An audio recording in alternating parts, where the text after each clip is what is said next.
আজকে আমি গাটি কচু দিয়ে কী রান্না করি, কিভাবে করি, পুরো ভিডিওটা সাথেই থাকুন।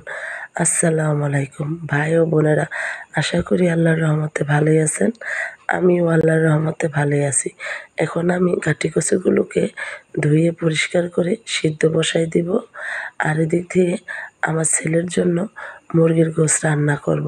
যারা আমার ভিডিওগুলো নিয়মিত দেখেন তারা তো জানেন যে আমার রোজই মুরগির গোশত রান্না করতে হয় আমার ছোট ছেলের জন্য। কারণ আমার ছোট ছেলে কোনো সবজি বা কোনো মাছ খায় না, শুধু মুরগির গোশতই খায়। তাই ওকে প্রতিদিনই আমার একটু করে রান্না করে দিতে হয়। আর এদিক দিয়ে আমি পেঁয়াজ কুচি ভেজে নিচ্ছি, সাথে দিয়ে দিলাম আদা রসুন বাটা। এখন আমি ভালো করে ভেজে নিব।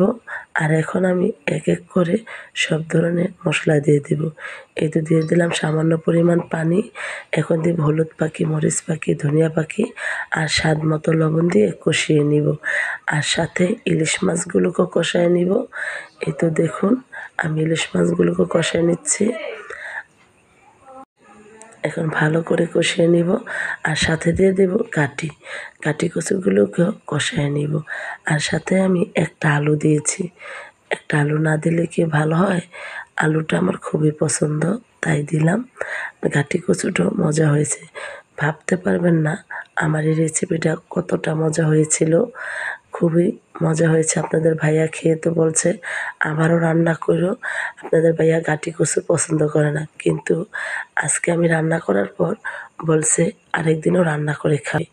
আর আমার রেসিপিটা যদি ভালো লেগে থাকে লাইক কমেন্ট শেয়ার করবেন, ইউটিউব চ্যানেলে সাবস্ক্রাইব করবেন, ফেসবুক পেজটাকে ফলো দেবেন। জাতীয় মাছ ইলিশ মাছ, মাছ ছাড়া কি চলে আমাদের? মাছে ভাতে বাঙালি আমরা। তাই দেখুন এখন আমি মাছ খাবো, এর মধ্যে আমার অ্যালার্জি ফুটে গেছে, সারা শরীর গোটা দিয়ে ভরে গেছে। তাই আপনাদের ভাইয়া বলতেছে তোমার মাছ খাওয়ার কোনো দরকার নেই, কিন্তু আপনাদের ভাইয়াকে না জানিয়ে লেজার থেকে ছোট্ট একটি পিস টুকরো করে বের করে নিছি। এই তো দেখুন ছোট্ট একটি পিসই খাবো, অল্প খেলে কিছু হবে না, তাই খেয়ে নিলাম। আল্লাহ হাফেজ।